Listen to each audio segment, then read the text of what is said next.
What is up, ladies and gentlemen? If you're struggling to defend late in games, you keep blowing leads in FIFA and FUT Champs and Rivals, if you swear this game is scripted because you keep bottling leads and losing games, then this video is for you, because we're going to be going over how to defend late in games, how not to blow leads, how to win more games. So let's do it. Probably wondering, why should I listen to this clown? Maybe because I'm the best player in the world? Duh. Okay, maybe I'm not the best player in the world, but I'm pretty decent. I'm in Division 1, I got a skill rating right now of 2139, and I do consistently hit Elite and Weekend League. Watching these videos definitely can help you improve and move up the rankings.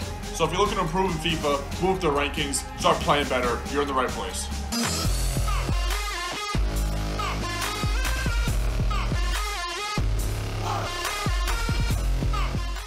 First of all, if you're new around here, welcome to the channel. Hope you guys are having a great day. If you do enjoy the content, I do appreciate a sub down below. It's totally free to you guys. Helps me out grow the channel. Win-win for both of us. Why not subscribe? I appreciate it. So you guys are here to learn how to defend late in games, how not to blow leads, and how to win more games. If you're not, why click on the video? It's literally titled that. Like, what are you doing? My retention is going to be terrible in this video. Okay, so first off, your first step is even before the game starts. Before you get into a game, before you score a goal, before the whistle blow, anything, is in the custom tactics menu, okay? So what you gotta do is, you can see here, I have an ultra defensive formation. This is what I use when I wanna see a game out, when I'm up by 2 goals, up by a goal, and I need to just lock them down, let up no more goals, and just get the win. This is what I go to. I go D-pad all the way left, go to my ultra defensive formation here, which you see. So these are the tactics I use. I recommend something similar to this. Don't deviate too far. You can tweak it a little bit if you find something works better or worse for you. So I'm just gonna run through what I do. So I do drop back pretty much. Anytime I concede the ball, my team's running backwards, I want to defend, stay compact. Width stays at 5. Our depth drops down a little bit to a 3. Same thing, I want to sit a little deeper. Don't get beat in the counterattack. Make sure I have a lot of guys to defend. Offensive style, I think you can do a couple things here. I do possession just because personally, I don't like to give the ball back to him. So if I have a lead, I'd rather have the ball and keep it as opposed to giving him back the ball and giving him a chance to score. But you could also do balanced if you don't know, want to go balanced. But another thing you could do, you could pretty much do anything here. Because long ball and fast build-up also, so your team is going to be way back and the only chance you have to score is on the counterattack. So if you want to put a pacey, sub on a pacey striker, someone with 95 pace, and late in the game, the 80th minute, when his back four is tired and they're pressing really high, someone can get him behind. Fast build-up and long ball might be for you. So I would go play around with that and see what you want to do. I prefer possessions just because, as I said, I like to see the game out that way and hold the ball. And then offensive stuff, you want to have all the way down. So players in the box, low. I could even go to a 2 here. Corners, low. Free kicks, low. 1 is as low as it goes. Because you don't want anyone forward, as I said again, you want as many people back as possible, you want to be defending your box, and you don't want to be hitting the counterattack. So that's the tactics. Formations, I use the 4-2-3-1. Why? Because you got a lot of guys in the midfield there, and you have 2 defensive midfielders, which you can have sitting back in front of your back line, protecting them. Other formations you could use, one of the variations of the 4-3-3. Like this one, I believe, has 2 defensive midfielders. This one has a defensive midfielder. Or you can, if you want to just park the bus completely, you can go 5 at the back. 5 at the back, to me, I don't really like, just because I feel like I soak up way too much pressure and there's no kind of outlet, no way to get rid of it. But if you want to just park all the way back, you can go 5 at the back. Pretty much you're looking for formations that have defensive midfielders, 1 or more, and as many people back as possible. So that's why I like the 4-2-3-1. You got the defensive midfielders and you got the back 4. Whatever you prefer, this is what I like. And then tactics-wise, instructions, everyone. So you see here, defensive support, come back on defense, come back on defense, come back on defense, come back on defense, stay back while attacking. So your front 4, you want coming back on defense. Again, everyone back, stay compact, don't let him find passing lanes, don't let him get in behind or anything like that. My defensive midfielders, I like to go cover center and then stay back while attacking. Again, if I'm going forward, they're not going forward because I don't want to get beat in the counterattack. So they're cover center and stay back while attacking. And then my entire back line here is stay back while attacking. So before you even get into the game, you want to adjust your custom tactics. Make sure you have a defensive formation to switch to help you see out the game when eventually the time comes. Okay, tip number 2 is crucial, and it's very difficult at the same time. So this is all about understanding when to finally initiate your formation where you go ultra defensive and you kind of set up shop and you say, okay, this is it. I'm not letting up any more goals. We're seeing this game out. So you can see here in 2 examples. The first one, up by 2 goals, and I do it around the 65th minute. And the second one, I'm up by 1 goal, and I do it in like the 80th, 81st minute. So my general rule of thumb is I like to do it about 10 or 15 minutes per goal. So if I'm up by 1 goal, I'll do it somewhere between the 75th minute and the 80th minute. If I'm up by 2 goals, I'll go somewhere between the 65th and the 70th minute. 3 goals, I'll do a little, maybe around the 60th minute. You know, just to get an idea. Obviously, every game is different. You gotta feel it out, understand the situation. But a general rule of thumb, that's what I like to go by. And I will never do it before the 60th minute. I don't care, because first of all, up by 3 goals, I don't want to be sitting back up by 3 goals for 40 minutes, you know? And then at the same time, if I'm up by 5 goals, there honestly really isn't a reason to see the game out. Like if I blow a 5-goal lead, that's just fully on me at that point. So I like to, sometime after the 60th minute, depending on how many goals I'm up, and then if I'm up by around the 80th minute, about 1 goal, and then sometime between the 65th and the 70th minute, by 2 goals. You get the idea. So the reason why this is crucial is because if you sit back too early, you're just gonna soak up so much pressure, and you're bound to concede.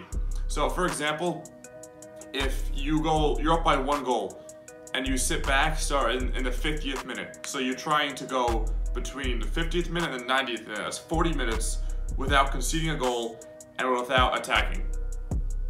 That's not gonna go too well because your team is sitting back all the way, you have no outlets, you got nowhere to go with the ball, and you have no attacking presence. So he's gonna be dominating possession in your half.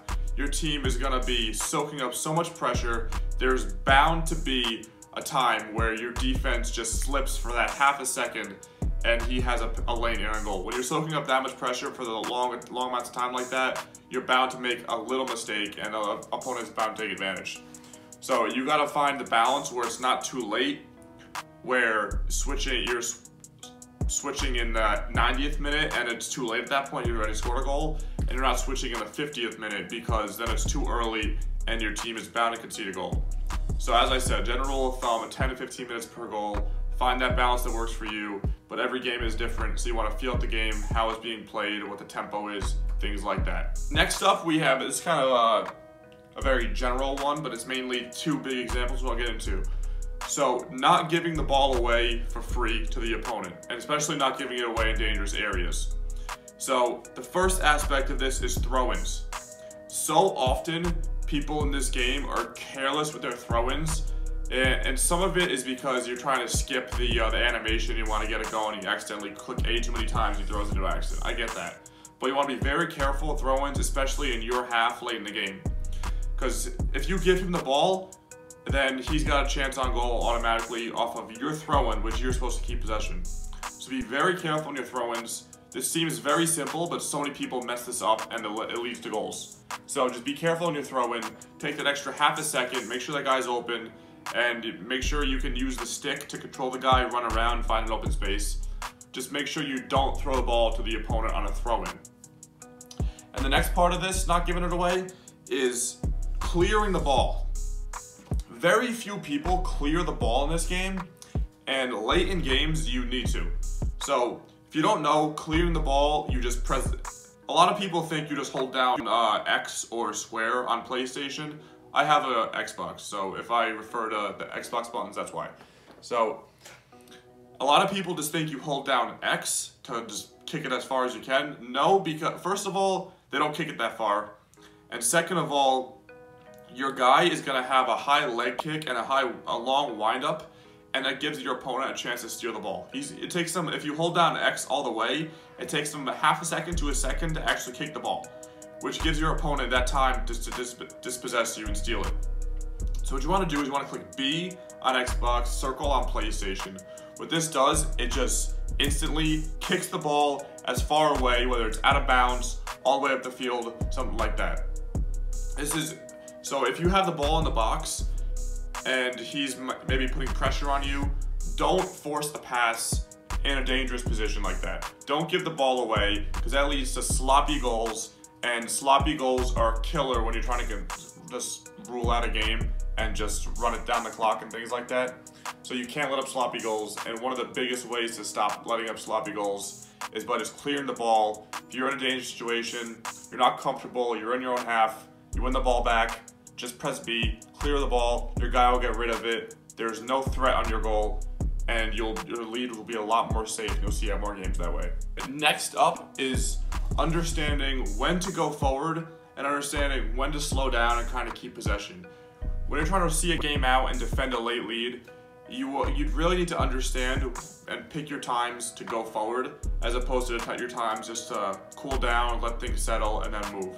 So pretty much, if you don't have numbers, you don't really want to ever break unless you're playing like fast pace and you have a guy up top and the guy's pressing you high and you want to put a through ball up. That's really the only time, because you can get a lot of goals that way by getting in behind. But otherwise, if you're just running at his back line like 1-on-4, you don't want to do that. You just want to hold it down, do a ball roll or a fake shot stop, and just kind of drag it out a little bit and recycle the play. And you want to take a little while to build it up in your midfield. So there's a difference between playing like a rat and passing around the back and holding the ball in the corner, and being safe with the ball late in games and not turning it over.